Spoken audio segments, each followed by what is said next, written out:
Selamat siang, Anda menyaksikan Klik Indonesia Siang bersama saya Bastian. Hari ini Sabtu 24 Agustus 2024. Dan saudara, berikut kita intip berita utama untuk hari ini.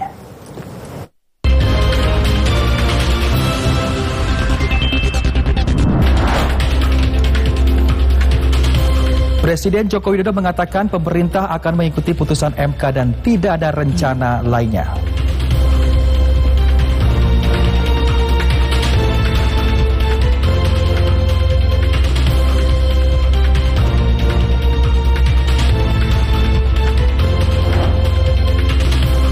Polda Metro Jaya menetapkan 19 pendemo menjadi tersangka.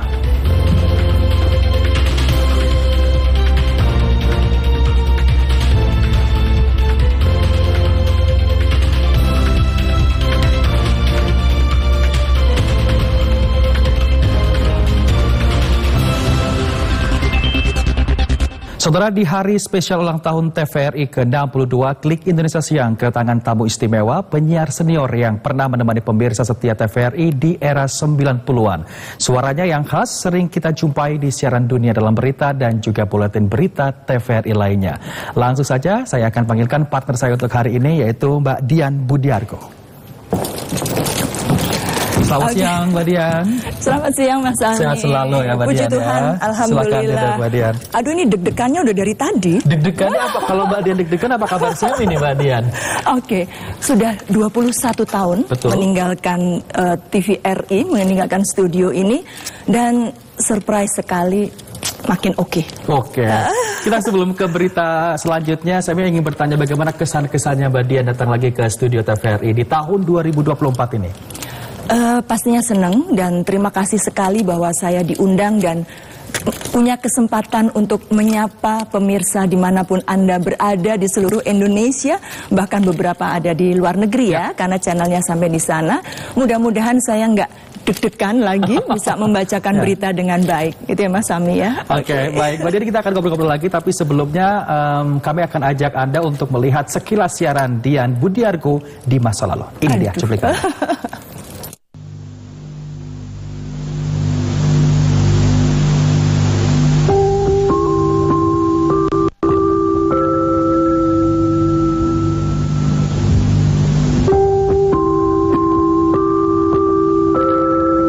Kita menantikan dunia dalam berita.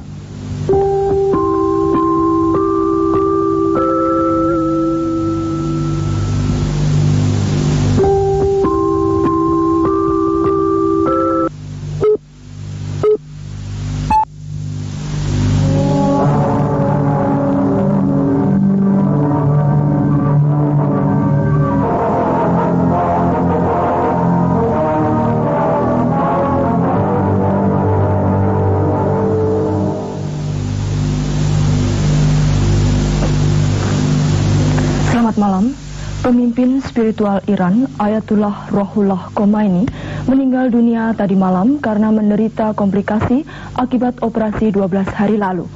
Operasi yang sebelumnya diberitakan sukses itu dimaksudkan untuk mengatasi pendarahan pada sistem pencernakan pemimpin Iran yang berusia 87 tahun itu.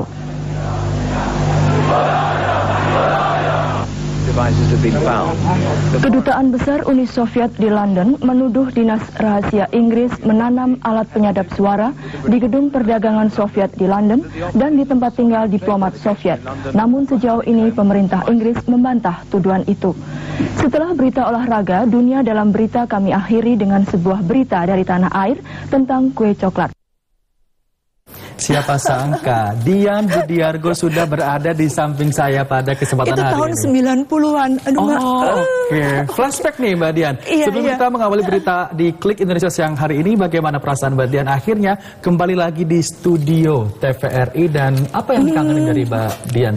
Kangen dengan sorotan kamera, kangen dengan deg-degannya gitu, bagaimanapun penyiar berita walaupun saat itu sudah biasa, tetap saja kita harus tampil mempersiapkan diri dengan baik. Sehingga di saat menghadapi kamera, deg-degan itu selalu ada. Dan senang sekali saya sekali lagi terima kasih ya Mas Semi ya diundang, ketemu Mas Semi yang muda. Dan mudah-mudahan berita siang hari ini bisa dengan baik saya bawakan.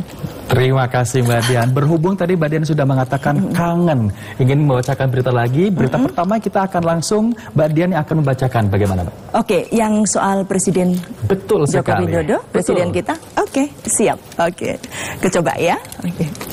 Presiden Joko Widodo memastikan tidak akan menerbitkan peraturan pemerintah pengganti undang-undang terkait pemilihan kepala daerah. Hal ini diungkapkan Kepala Negara merespon dibatalkannya pengesahan revisi Undang-Undang Pilkada. Presiden Joko Widodo mengatakan tidak akan menerbitkan peraturan pemerintah pengganti undang-undang terkait pilkada pasca batalnya pengesahan revisi undang-undang pilkada oleh DPR RI. Pemerintah akan mematuhi putusan Mahkamah Konstitusi terkait batas minimum pencalonan dan ambang batas persyaratan partai politik mencalonkan kepala daerah. Presiden Jokowi juga menyatakan pembatalan pengesahan revisi Undang-Undang Pilkada oleh DPR RI merupakan wilayah legislatif. Itu wilayah legislatif, wilayah DPR. Ya. Sikap pemerintah akan seperti apa, Pak? Pemerintah akan mengikuti putusan MK? Iya. Tapi dengan putusan ini Mas Kaisang nggak bisa maju ke Kanada nih, Pak. Nah, sedangkan Mas Kaisang udah daftar nih, Pak. Udah menurut gimana Pak tanggapannya, Pak? Tanyakan ke Ketua PSI. Pak, ya. ada rencana perpu nggak, Pak? Ada rencana perpu nggak, Pak? Karena dari kemarin isunya kuat sekali, Pak. Nggak ada. Gimana, Pak? Pikiran aja nggak ada masalah. Wakil Ketua DPR RI, Sufmi Dasko Ahmad menegaskan DPR RI telah berkomunikasi dengan pemerintah untuk menaati putusan MK terkait pilkada. DPR melalui Komisi 2 juga akan mendorong KPU mengakomodasi putusan MK soal Undang-Undang Pilkada dalam peraturan KPU. Sementara itu, Dewan Perwakilan Rakyat DPR RI akan menggelar rapat dengan Komisi Pemilihan Umum KPU RI pada Senin 26 Agustus 2024. Dan rapat akan membahas soal peraturan KPU yang sepenuhnya merujuk pada putusan Mahkamah Konstitusi. Ketua Komisi 2 DPR RI Ahmad Doli Kurnia mengatakan, rapat antara Komisi 2 DPR dan KPU RI pada Senin pekan depan akan membahas konsultasi 3 rancangan peraturan KPU dan 2 rancangan peraturan Badan Pengawas Pemilu Bawaslu terkait Pilkada 2024. Ketua Komisi 2 DPR RI memastikan seluruh aturan pilkada yang dibahas sepenuhnya mengikuti keputusan Mahkamah Konstitusi, yakni soal ambang batas dan syarat usia pencalonan. DPR dan pemerintah sudah menyetujui draft yang disampaikan KPU. Insya Allah besok hari Senin kita akan tinggal putuskan saja secara resmi apa yang sudah disampaikan draftnya oleh KPU, dan DPR bersama pemerintah setuju terhadap draft yang disampaikan oleh KPU itu. Tinggal nanti formalnya hari Senin kita menggelar dalam rapat konsultasi di rapat dengar pendapat Komisi 2 dengan pemerintah dan penyelenggara pemilu. Sebelumnya, Ketua KPU RI Muhammad Afifuddin menyatakan pihaknya sudah mengirimkan draft PKPU nomor 8 tahun 2024 tentang syarat pilkada kepada Komisi 2 DPR. Ketua KPU menegaskan KPU akan melaksanakan putusan Mahkamah Konstitusi. Komisi Pemilihan Umum Republik Indonesia KPU RI mengatakan pihaknya akan berpedoman pada putusan Mahkamah Konstitusi terkait perubahan norma dalam Undang-Undang Pilkada. Pedoman tersebut nantinya juga akan disampaikan ke tingkat provinsi, kabupaten, dan kota melalui surat edaran.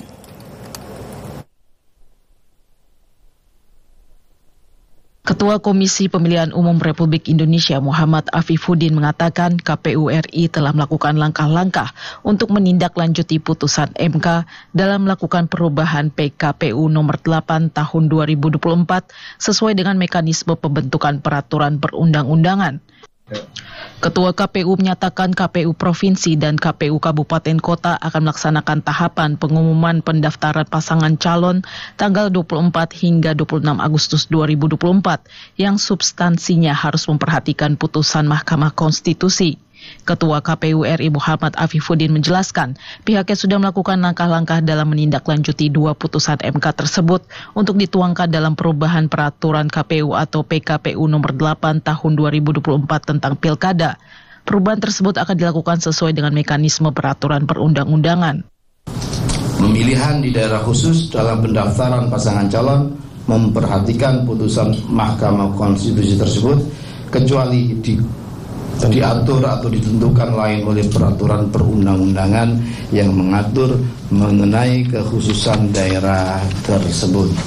Jadi teman-teman sekalian, ini lebih detail, lebih teknis yang nanti insya Allah jalur yang kita sampaikan tadi itu akan melakukan konsultasi atau pembahasan bersama dengan teman-teman di DPR, Komisi 2, beserta juga pembahasan beberapa PKPU yang lain. Sementara itu, Komisioner KPU RI August Meles mengatakan pihaknya segera melaksanakan rapat bersama Komisi 2 DPR RI untuk membahas perubahan PKPU tersebut dengan berpedoman pada putusan MK tersebut.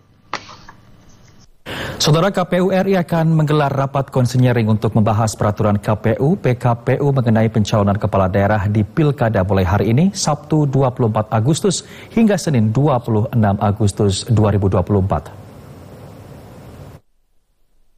Komisioner KPU RI Idam Holik mengatakan, salah satu yang dibahas dalam konsinyering adalah menyiapkan draft perubahan PKPU nomor 8 tahun 2024 tentang pencalonan gubernur, wakil gubernur, bupati, wakil bupati, wali kota, dan wakil wali kota.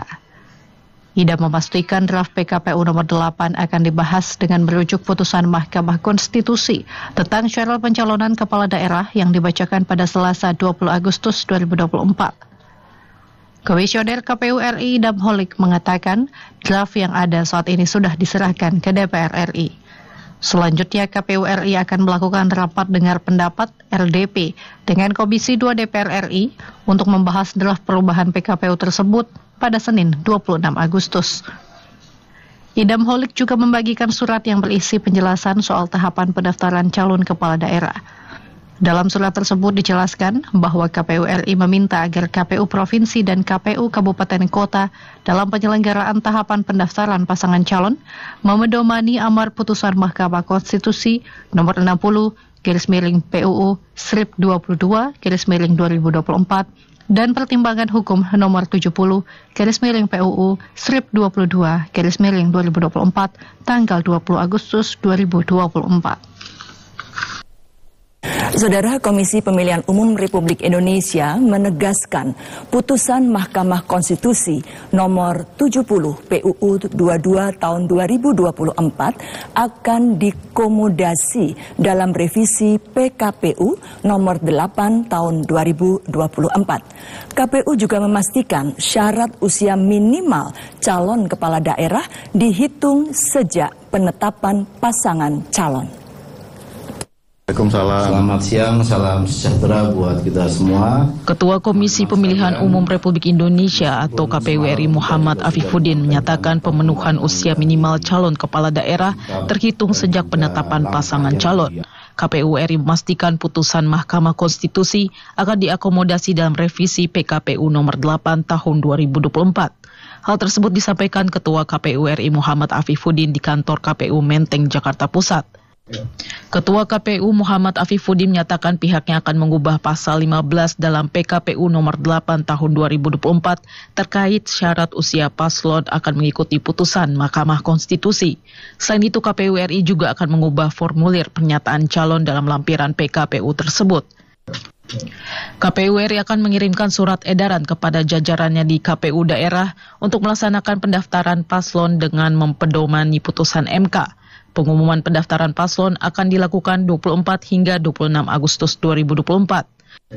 Sebelumnya berdasarkan putusan nomor 70/PUU 22 tahun 2024, MK menegaskan bahwa secara historis, sistematis dan perbandingan dengan pemilih lain, syarat usia pencalonan kepala daerah dihitung dari titik sejak penetapan pasangan calon oleh KPU dan bukan saat pelantikan pasangan calon terpilih, seperti yang ditetapkan dalam putusan Mahkamah Agung nomor 23P/HUM/2024.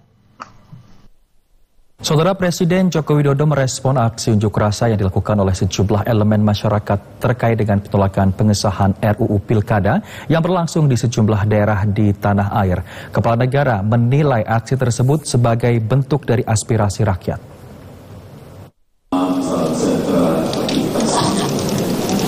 Presiden Joko Widodo mengungkapkan aksi unjuk rasa menolak pengesahan RUU Pilkada merupakan bentuk penyampaian aspirasi rakyat. Kepala negara menilai gerakan tersebut sebuah langkah yang baik. Hal ini diungkapkan Presiden Joko Widodo usai menghadiri Kongres ke-6 Partai Amarat Nasional di Jakarta. Ya baik, itu penyampaian aspirasi dari rakyat, sangat baik. Presiden Jokowi memastikan akan mengikuti putusan Mahkamah Konstitusi ihwal batas minimum pencalonan dan ambang batas partai mengusung calon kepala daerah. Kepala negara memastikan tidak akan menerbitkan peraturan pemerintah pengganti Undang-Undang Pilkada. Polda Metro Jaya telah membebaskan 112 pengunjuk rasa yang sebelumnya diamankan aparat saat aksi unjuk rasa menolak pengesahan rancangan Undang-Undang Pilkada di DPR pada 22 Agustus 2024 yang lalu. Polda Metro Jaya juga mengungkapkan institusinya akan melakukan evaluasi internal terkait SOP pengamanan aksi unjuk rasa. Jajaran Polda Metro Jaya mengamankan sedikitnya 301 orang masa aksi unjuk rasa penolakan pengesahan RUU Pilkada yang digelar di depan gedung DPR MPR RI Senayan, Jakarta Pusat pada 22 Agustus 2024. Kabid Humas Polda Metro Jaya, Kombes Pol Ade Arysyam Indradi mengatakan, seluruh pengunjuk rasa yang diamankan diduga melakukan pengrusakan hingga melakukan kekerasan terhadap petugas kepolisian yang sedang menjalankan tugas. Dari 301 pengunjuk rasa tersebut, 300 diantaranya telah dipulangkan pihak kepolisian.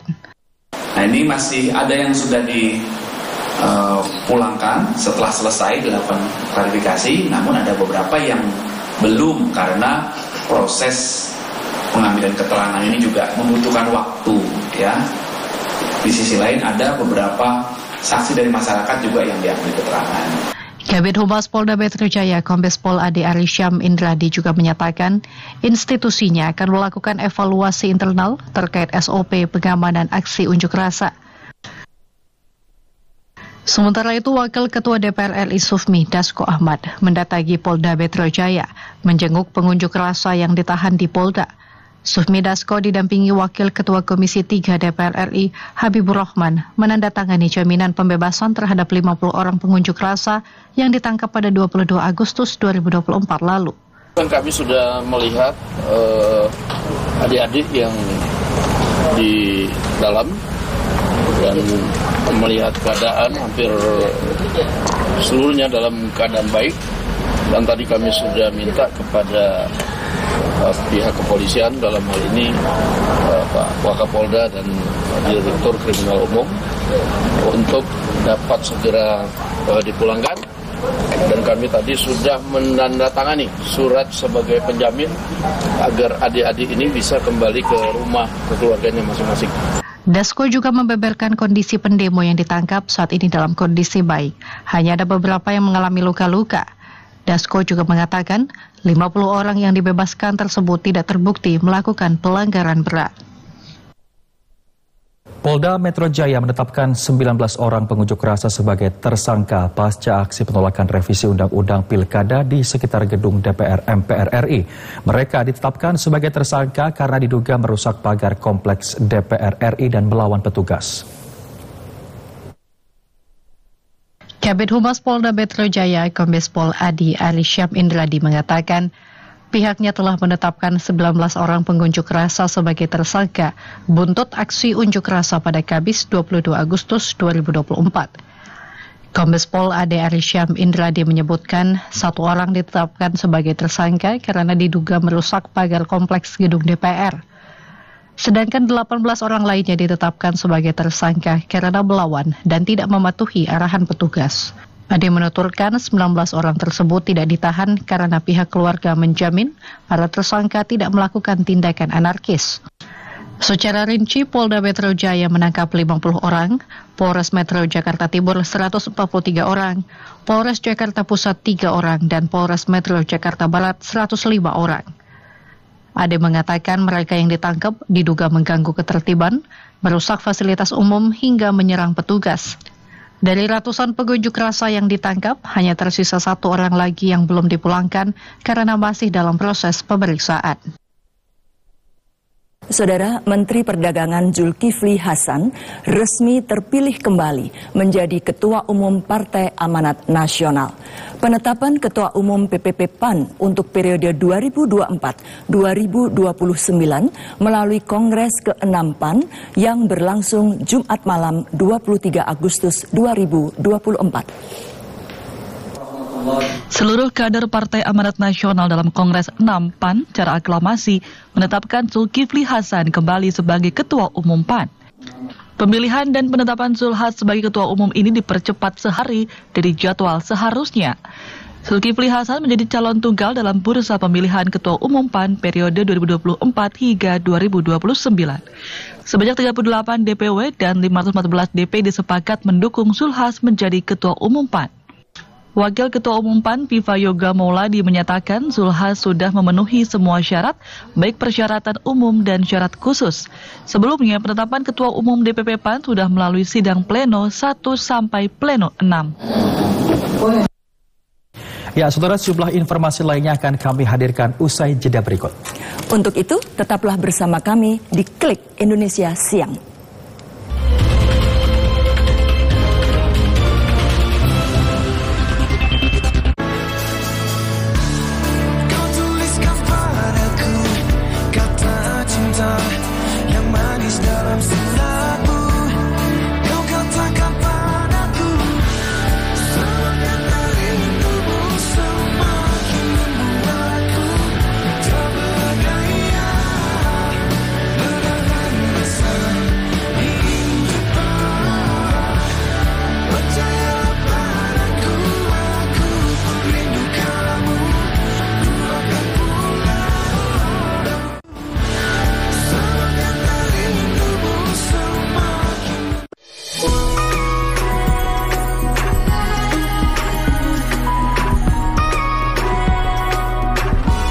Assalamualaikum warahmatullahi wabarakatuh. Salam sejahtera bagi kita sekalian. Shalom. Om Swastiastu, Namo Buddhaya, salam kebajikan. Selama 62 tahun berkiprah, TVRI telah berkembang menjadi stasiun televisi yang mampu menghadirkan berbagai tayangan berkualitas, menghibur dan mendidik, sehingga turut berkontribusi mencerdaskan kehidupan bangsa.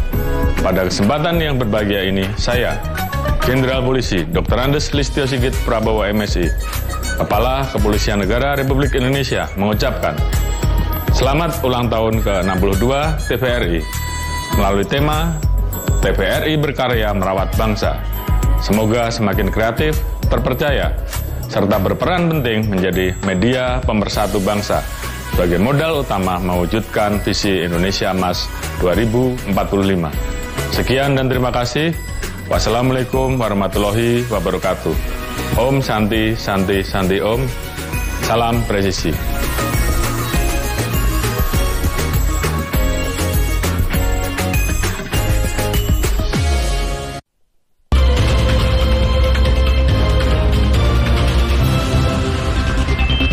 Terima kasih Anda masih bersama kami di Klik Indonesia Siang TVRI dan kita akan menuju ke informasi selanjutnya.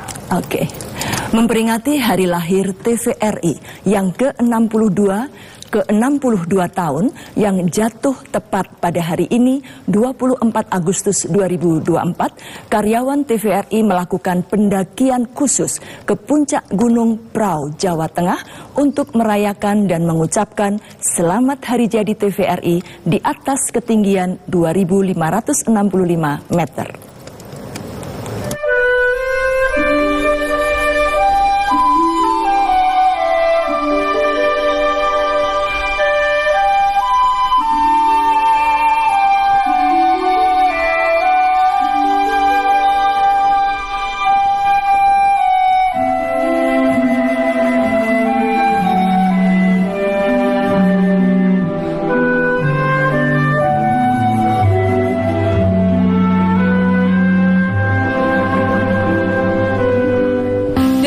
Gunung Prau, kami tim pendaki TVRI Yogyakarta mengucapkan Dirgahayu TVRI ke-62.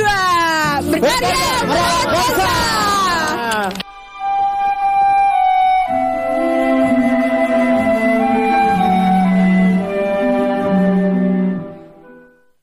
Kita Kita menuju ke informasi lainnya, Saudara. TVRI Stasiun Kalimantan Tengah ikut memeriahkan hari ulang tahun ke-62 TVRI. Setelah sebelumnya menggelar berbagai lomba menarik, pada acara puncaknya digelar upacara yang diikuti oleh seluruh pegawai dengan menggunakan baju adat daerah. Dan untuk mengetahui informasi terupdate di Kalimantan Tengah, kami telah terhubung dengan rekan Novita Chandra. Novita, bagaimana keseruan di Kalimantan Tengah di perayaan hari ulang tahun TVRI ke-62? Silakan informasinya.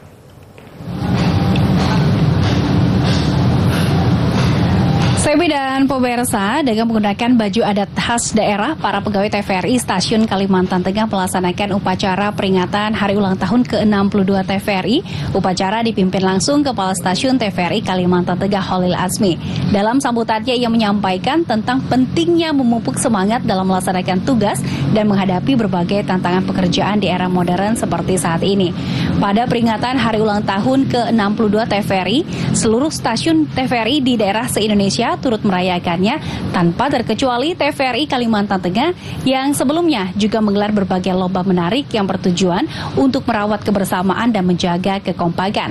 LPP TVRI merupakan jaringan televisi pertama di Indonesia, mulai mengudara pada tanggal 24 Agustus 1962 dan diperingati sebagai Hari Televisi Nasional. TVRI saat ini mengudara di seluruh wilayah Indonesia dengan menjalankan 3 saluran televisi nasional dan 35 stasiun televisi daerah, serta didukung 361 stasiun transmisi, termasuk 129 stasiun transmisi digital di seluruh Indonesia. Banyak harapan di usia yang ke-62 tahun, selain dapat terus menyiarkan berbagai program acara yang mengedukasi masyarakat, keberadaan TVRI melalui tayangannya diharapkan dapat menyatukan bangsa. Demikian dari Kalimantan Tengah, kembali ke studio, Semi. Laporan langsung dari Novita di Kalimantan Tengah tentang hari ulang tahun TVRI ke-62. Terima kasih Novita dan selamat beraktivitas kembali. Oke, selanjutnya Lembaga Penyiaran Publik atau LPP TVRI menggelar konser untuk merayakan hari ulang tahun ke-62 tahun. Konser bertajuk Harmoni Sang Legenda menampilkan sejumlah musisi papan atas tanah air. Lembaga Penyiaran Publik LPP TVRI merayakan hari ulang tahun ke-62 pada 24 Agustus 2024 hari ini. Oleh karena itu, LPP TVRI menggelar konser 62 tahun TVRI Harmoni Sang Legenda. Sejumlah artis papan atas ikut memeriahkan konser ini, diantaranya Dewa 19, The Lucky Laki, Mulan Jamila, Vina Panduwinata, Happy Asmara, dan Hanindia. Musisi senior Vina Panduwinata mengaku senang bisa kembali tampil di TVRI. Ia menilai TVRI merupakan candra di muka bagi perjalanan karir musiknya. Yang pertama kali rumahnya Mamina adalah TVRI. Jadi ini adalah tempat yang penuh memori buat Mamina. Jadi Mamina senang banget, wow, TVRI ternyata udah 62 tahun dan Mamina ikut merayakan di acara khusus ini. Konser 62 tahun TVRI Harmoni Sang Legenda akan ditayangkan bertepatan pada hari ulang tahun LPP TVRI, yakni pada tanggal 24 Agustus hari ini, mulai pukul 20.00 waktu Indonesia Barat. Saudara, pemerintah Provinsi Jawa Timur memberikan penghargaan kepada beberapa organisasi perangkat daerah sebagai bentuk transparansi dan juga akuntabilitas dalam bidang pengadaan barang dan juga jasa. Pemerintah Provinsi Jawa Timur mendorong kegiatan pengadaan barang dan jasa di daerah-daerah untuk menggunakan program Jawa Timur Belanja Online atau Jatim Bejo karena memiliki berbagai kemudahan sekaligus memonitoring anggaran daerah untuk digunakan secara tepat. Hingga saat ini, nilai transaksi program Jatim Bejo sudah mencapai 1 triliun rupiah dengan melibatkan 9.900 lebih UMKM serta produk lebih dari 4.000 jenis yang ditayangkan di toko daring. Pemprov Jatim juga memberikan kredit talangan dana hingga 200 juta rupiah melalui Bank Jatim. Dalam kegiatan ini, MBIS Market turut mendukung transformasi digital untuk meningkatkan nilai transaksi dalam pengadaan barang, jasa, serta produk UMKM. Harapannya itu di yang memanfaatkan fasilitas Jatim Bejo itu kan semakin banyak. Karena tadi disampaikan dari Stranas PK itu, masalahnya kan sering terjadi pada belanja. Nah, dengan proses yang digitalisasi seperti ini, insya Allah hal-hal yang tidak diinginkan itu tidak terjadi. Dan kita sering tahu kalau hitung pajak itu persentase belakangnya tidak genep, koma-koma. Kalau kita bayar dengan manual, koma-koma itu kan nggak terpenuhi, pasti selisih. Kalau digital pasti sesuai.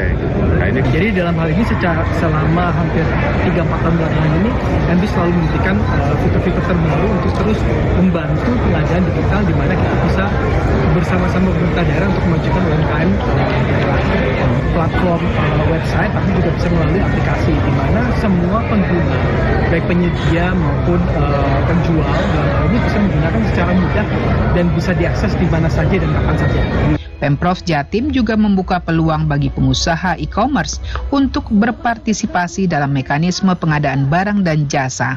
Salah satunya adalah MBIS Market yang mendukung penyediaan berbagai keperluan barang yang dibutuhkan pemerintah daerah. Saudara, sejumlah informasi mengenai kabar dari Ibu Kota Nusantara akan kami sampaikan dalam segmen Nusantara Menyapa berikut ini.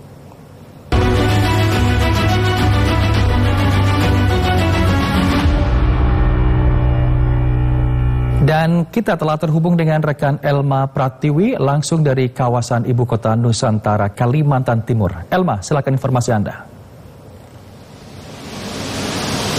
Ya, terima kasih Semi. Saudara, kami memiliki 3 informasi dalam segmen Nusantara Menyapa hari ini.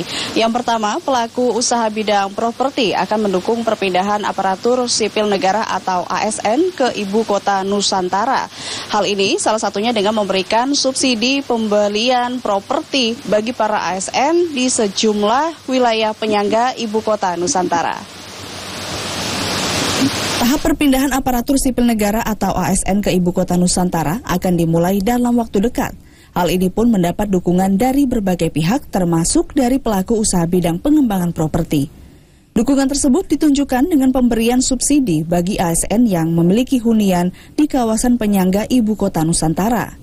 Deputi Marketing Director Agung Podomoro Land, Yenti Lokat mengatakan, pembelian hunian baik berupa apartemen maupun landed house di Balikpapan dan Samarinda akan mendapat subsidi, khususnya bagi ASN yang migrasi ke Kalimantan Timur. Mau migrasi, mau cari pilihan hunian di Balikpapan, saya rasa terbatas ya. Memang kita harus lihat untuk hunian apartemen kita itu dengan fasilitas lengkap, view-nya itu luar biasa bagus dan udah ready. Nah, itu bisa jadiin sebagai investasi juga. Jadi bisa tinggal.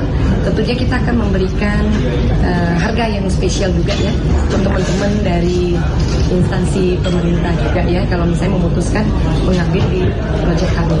Dan perumahan juga dibikin perumahannya di Samarinda. Jadi kita selalu dukung dari proyek yang sudah ada. Kita udah kelihatan dukung kok kalau ada teman-teman mau. Tentunya kita akan support portfolio kita. Sektor pengembangan properti di Kalimantan Timur memang mengalami peningkatan pesat khususnya pasca penetapan Ibu Kota Nusantara.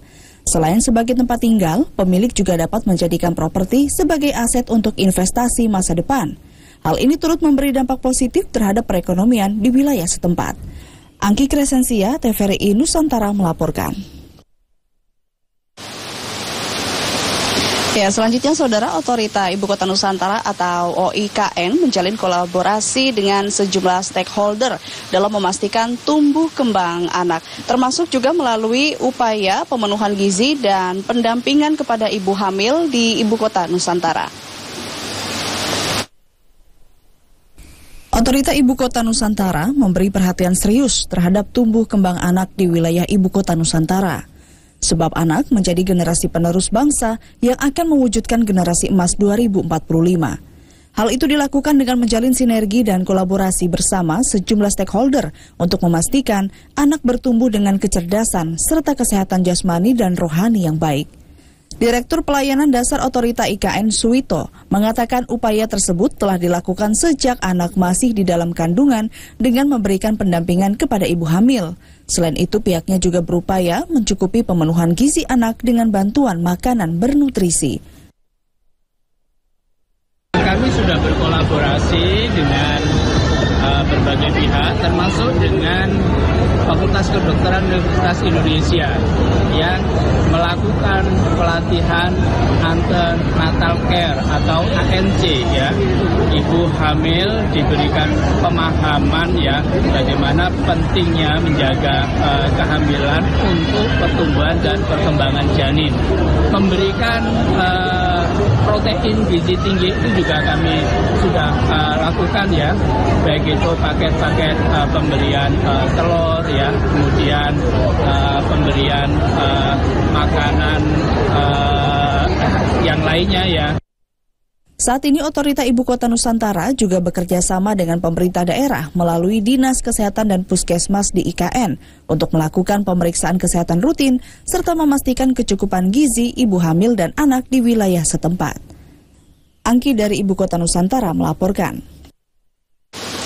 Ya, informasi terakhir, saudara, inklusivitas di Ibu Kota Nusantara sudah dapat dirasakan atau dilihat salah satunya dari peluang yang diberikan bagi warga disabilitas untuk memberikan sarana hiburan bagi pekerja konstruksi di HPK Ibu Kota Nusantara.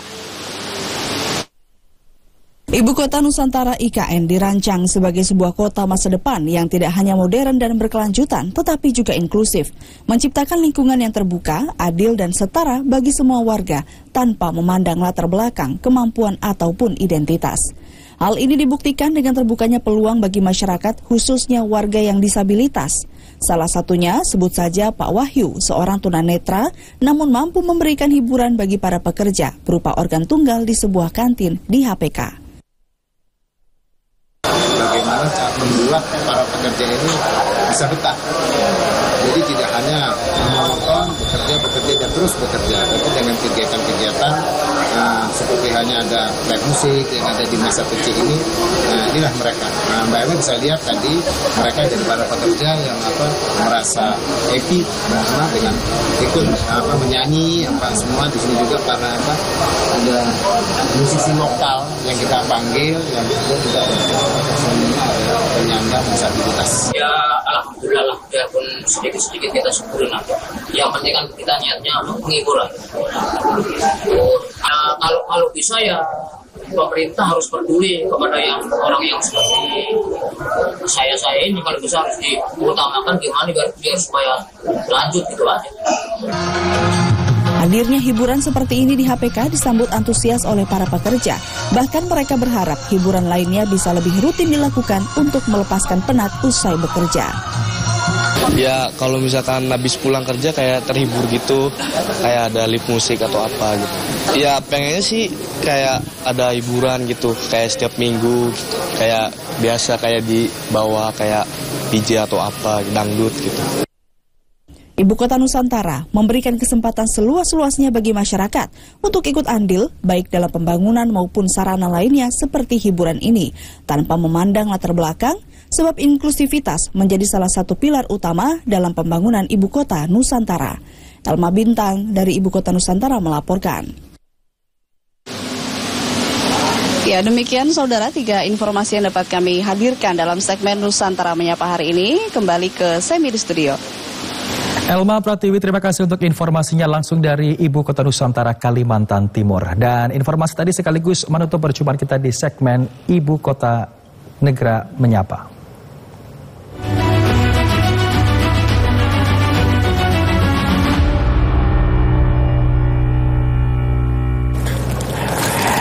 Saudara, untuk memastikan kedaulatan wilayah Indonesia di perbatasan Malaysia, Komandan Satuan Brimob Polda Kaltara bersama TNI meninjau tapal batas. Dalam momentum tersebut, Dansat bersama rombongan menyusuri hutan belantara untuk melakukan pengibaran bendera merah putih. Dalam rangka memperingati Hari Ulang Tahun Kemerdekaan Republik Indonesia ke-79, Komandan Satuan Korps Brimob Polda Kalimantan Utara melakukan pengibaran bendera merah putih di hutan C Menggaris yang merupakan perbatasan Indonesia-Malaysia. Dalam pelaksanaan pengibaran bendera tersebut, Dansat Kombes Sarli didampingi Danki Brimob B Pelopor Ibda Munir.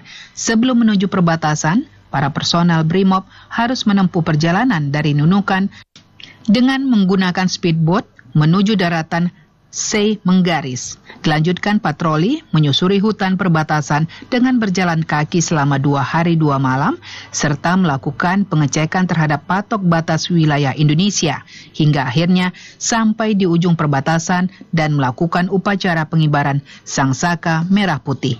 Pada upacara pengibaran merah putih, Komisaris Besar Polisi Polda Kaltara Sarli Sallu memberikan pengarahan kepada personel dalam hal menjalankan tugas pokok Korps Brimob meliputi penanganan terorisme, penyeludupan barang-barang ilegal maupun manusia, khususnya di wilayah perbatasan Indonesia-Malaysia yang dapat mengancam stabilitas negara kesatuan Republik Indonesia. Ahmad Albar dari Nunukan melaporkan. Dan saudara, informasi lainnya akan kami hadirkan usai jeda berikut. Dan tetaplah bersama kami di Klik Indonesia TVRI.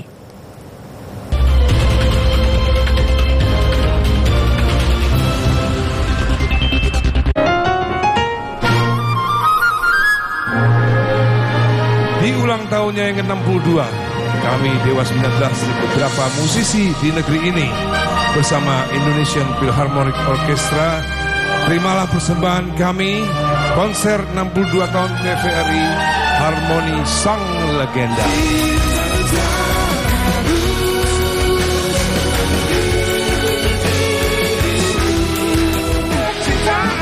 Karena mungkin ada kamu di sini, aku ingin. Oh Dewi, lala dadaku, agar kau tahu.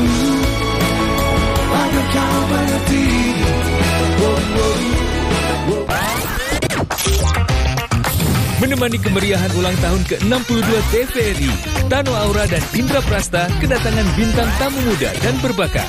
Tasya Boslama ditemani perform musik dan ngobrol seru.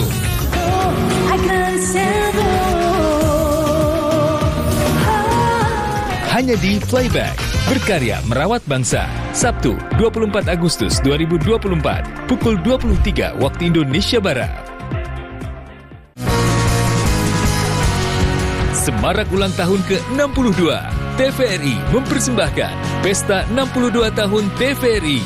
Dimeriahkan oleh penampilan spesial Yuni Sara, Faris RM, Elva Singers, Rimar Kalista, Ahmad Abdul, Ibet Estria, iringan Irfan Band Jakarta, host Dwi Andika dan Tia Yustia.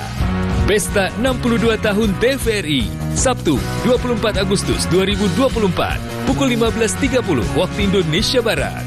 Live di TVRI.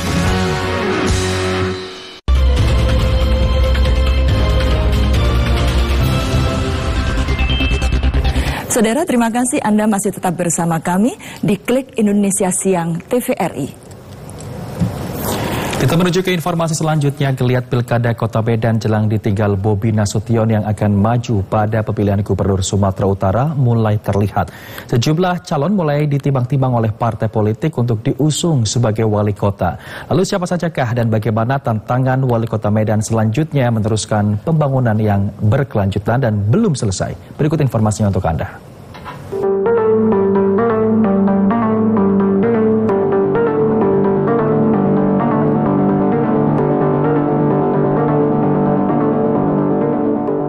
Dinamika politik menjelang pilkada di Sumatera Utara sudah mulai terasa. Selain sejumlah nama calon yang akan maju, dinamika internal di partai politik juga menjadi perhatian. Pemilihan wali kota Medan menjadi salah satu yang disorot karena memiliki posisi yang sangat strategis di kancah perpolitikan. Pengamat politik Universitas Sumatera Utara, Indra Fauzan mengatakan, saat ini kondisi politik di Medan masih dinamis, cenderung sejuk. Meski sejumlah nama kandidat calon wali kota yang sudah bermunculan, namun baru satu pasang kandidat yang bisa melaju, yakni Riko Waas dan Zaki Yudin Harahap. Riko Waas merupakan kader Nasdem yang juga keponakan dari Ketua Umum Nasdem Surya Paloh. Sementara Zaki Yudin merupakan wakil Ketua DPD Gerindra Sumatera Utara. sampai saat ini yang masih bisa melaju untuk ke Pilwako kan masih satu kandidat ya, satu pasang ya, yaitu Pak Riko Waas dari Nasdem dan Pak Zaki dari Gerindra. Jadi mereka dulu saat ini, walaupun sebenarnya beberapa nama sudah mulai muncul, tapi kan untuk mendapat dukungan dari partai-partai politik masih belum banyak, sehingga dinamikanya juga masih belum kelihatan. Indra Fauzan menilai banyak pekerjaan rumah yang menjadi tantangan wali kota baru untuk dilanjutkan. Perbaikan sejumlah sektor hingga pembangunan yang masih harus menjadi perhatian karena dinilai kurang maksimal.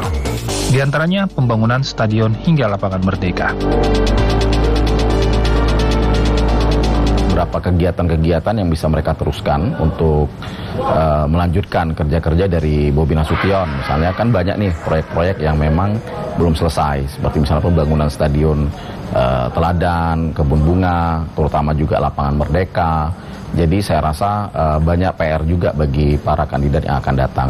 Selain itu mereka juga mungkin bisa menyelesaikan persoalan-persoalan seperti terutama persoalan parkir ya yang ada di Kota Medan, yang itu sebenarnya kebijakan baik dari Bobi Nasution, tapi implementasi di bawah mungkin agak kurang bisa diterima oleh masyarakat, karena ini terkait dengan persoalan-persoalan pendapatan, masalah-masalah sosial dan lain sebagainya. Nah, jadi kandidat-kandidat yang akan datang ini sebenarnya bisa meneruskan apa yang dibuat oleh Bobi Nasution, dan juga terutama persoalan transport ya, masalah kemacetan di Kota Medan, kemudian juga persoalan-persoalan banjir yang juga belum selesai.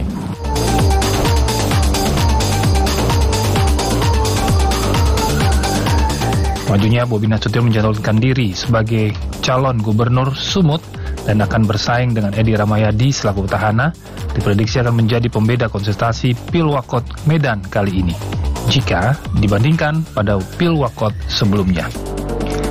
Sejumlah calon selain Riko Waas Zakiyudin mulai ditimang-timang oleh partai politik untuk diusung sebagai wali kota. Pengamat politik Universitas Sumatera Utara Indra Fauzan menilai dinamika koalisi parpol di level pemilihan kepala daerah akan berbeda jika dibandingkan saat Bobi sebagai menantu Presiden Jokowi kala itu maju sebagai calon wali kota Medan.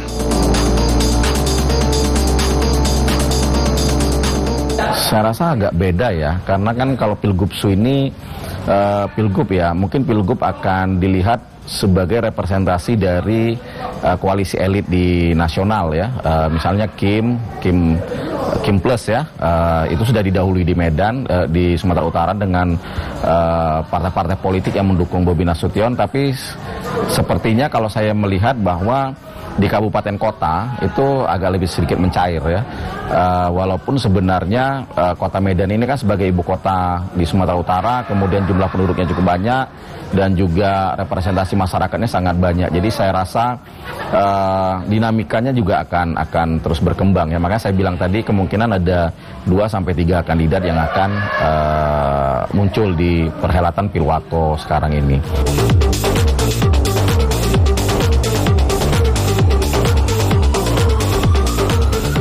Partisipasi pemilih Pilkada Medan pernah menjadi yang terendah di Indonesia, yakni pada tahun 2015 yang tidak mencapai 24%. Sementara pada tahun 2020, partisipasi masyarakat tidak mencapai 46%. Namun pada pemilu 2024, tingkat partisipasi pemilih di ibu kota Sumatera Utara cukup besar, mencapai 69%. KPU Kota Medan menargetkan partisipasi pemilih pada Pilkada 2024 mencapai 75%. KPU berupaya meningkatkan partisipasi pemilih melalui sosialisasi dengan melibatkan berbagai stakeholder. Warga Kota Medan tidak ingin calon wali kota dan wakil wali kota hanya lantang meneriakan janji dan visi pada masa kampanye saja. Masyarakat Medan sebagai pemilih menitipkan banyak harapan untuk kemajuan dan perbaikan Kota Medan. Mereka juga ingin memastikan apa yang diucapkan peserta pemilu adalah suatu yang realistis.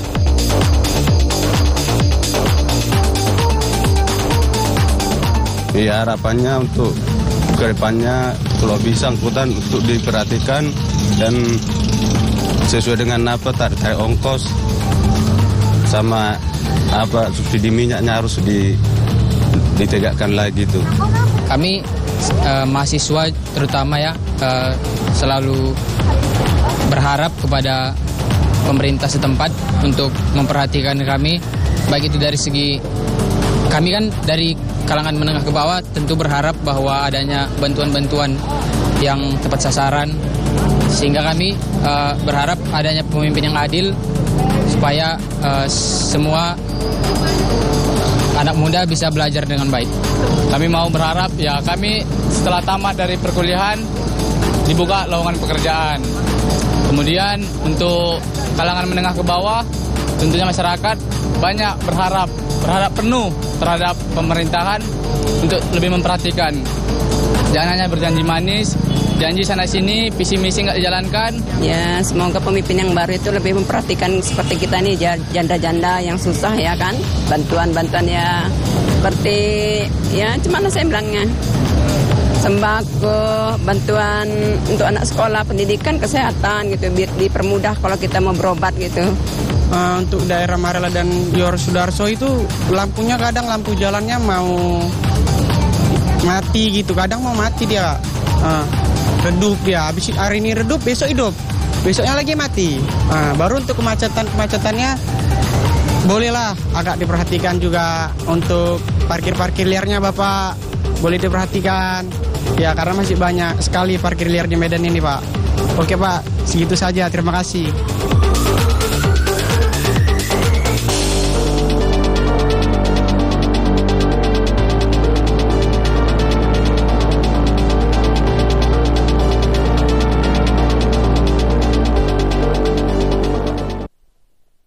Saudara, diduga akibat tabung gas LPG 3 kg meledak, sebanyak 8 rumah di Blora terbakar hebat. Kerugian ditaksir mencapai 0,5 miliar lebih. Kebakaran hebat melanda 8 rumah di Kecamatan Randu Blatung, Blora. Kobaran api dengan cepat melahap seluruh bagian rumah yang terbuat dari papan kayu tersebut. Titik api diketahui berasal dari rumah milik Suryadi yang sempat terdengar ledakan dari arah dapur miliknya. Warga sekitar lokasi kejadian sempat panik dan berhamburan. Mereka berusaha memadamkan api dengan alat seadanya agar api tidak semakin menjalar. Padatnya pemukiman dan kencangnya angin membuat api tidak terkendali dan merambat. 2 unit mobil pemadam kebakaran dari damkar unit damkar yang ada di kantor Kecamatan Randu Blatung langsung melakukan pemadaman api. Sebanyak 3 unit mobil pemadam kebakaran dikerahkan serta beberapa sub mobil tangki. Dugaan sementara kebakaran disebabkan ledakan dari tabung gas LPG 3 kg dari salah satu pemilik rumah. Akibat ledakan ini, kerugian ditaksir mencapai 700 juta rupiah. Tidak ada korban jiwa dalam peristiwa ini. Kasus kebakaran kini dalam penanganan aparat kepolisian setempat. Laporan kita terima sekitar jam 12:30 siang. Kemudian dari Pos Damkar Randu Blatung langsung meluncur ke TKP. Satu damkar dan satu suplai dibantu dengan BPBD untuk yang terbakar adalah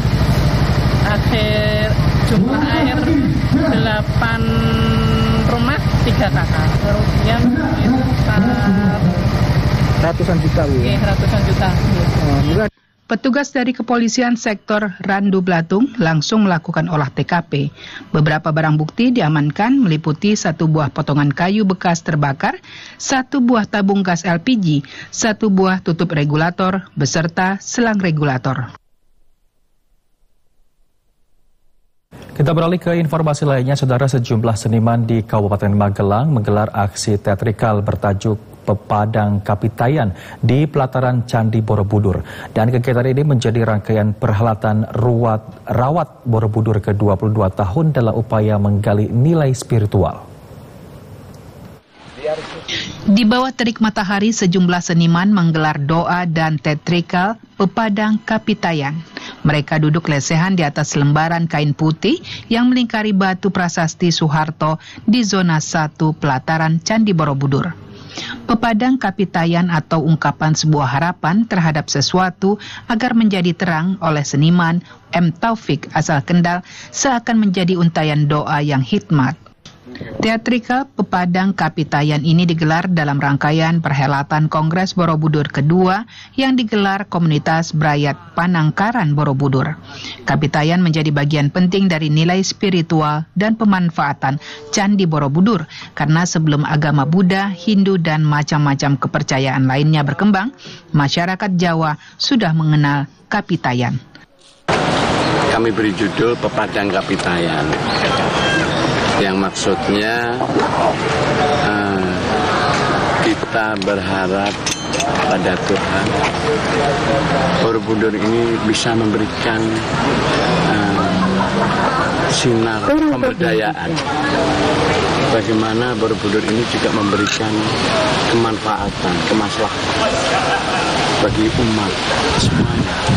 Kapitayan itu, peran Jawa itu seperti apa? Jadi Borobudur ternyata ada nilai-nilai universal. Ketika kita ngomong nilai universal, salah satunya ada Kapitayan.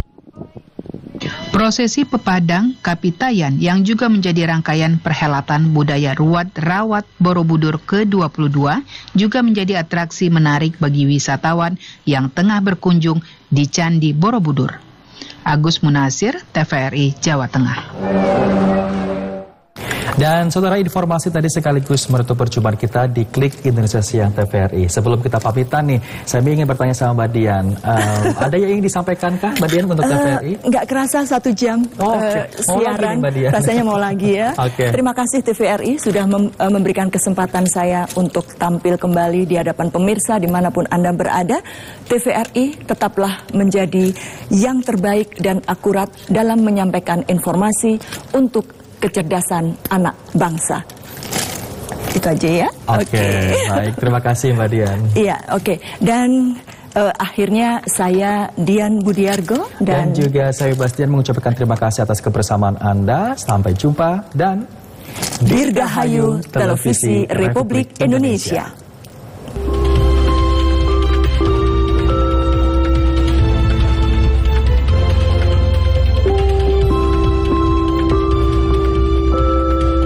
Kita menantikan dunia dalam berita.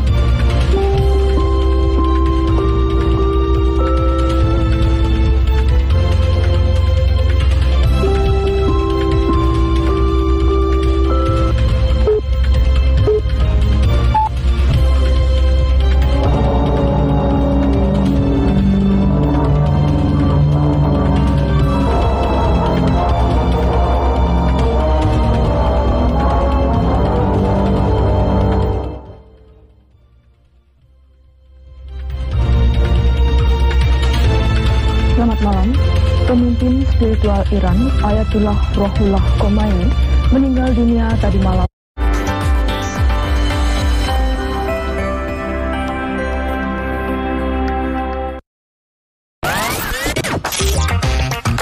Menemani kemeriahan ulang tahun ke-62 TVRI, Tano Aura dan Indra Prasta kedatangan bintang tamu muda dan berbakat. Tasya Boslama ditemani perform musik dan ngobrol seru.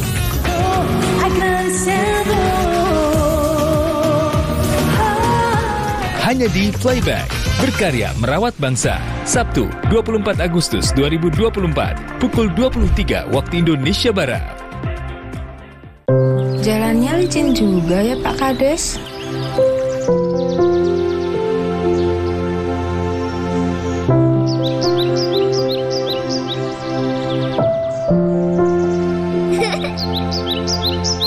Pak Kades? Iya Bu. Itu anaknya siapa?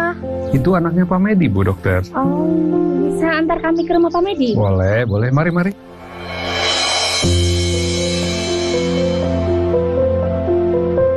Assalamualaikum.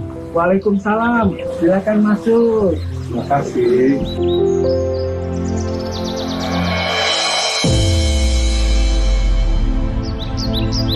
Pola makannya harus dijaga ya Bu.